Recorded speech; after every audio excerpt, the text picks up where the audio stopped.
Fact findings দলের vice president কালিং জেরাংয়ের দাবি, স্থানীয় বাসিন্দারা জানিয়েছেন 2023 সালে চীনের পিপলস লিবারেশন আর্মির সঙ্গে একটি সংঘাতের পর ভারতীয় বাহিনী সেরা 5 নামের একটি টহল পয়েন্ট থেকে সরে গেছে।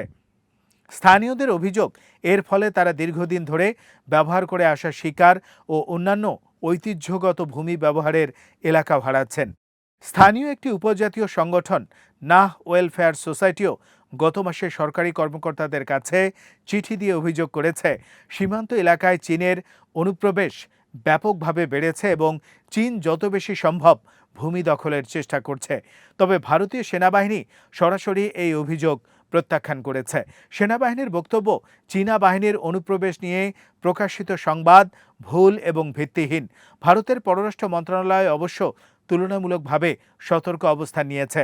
মন্ত্রণালয়ের মুখপাত্র রণধীর জেসওয়াল বলেছেন, সীমান্ত পরিস্থিতি অত্যন্ত গুরুত্বপূর্ণ এবং সীমান্তে শান্তি ও স্থিতিশীলতা বজায় রাখা দুই দেশের বৃহত্তর সম্পর্কের জন্য অত্যন্ত জরুরি।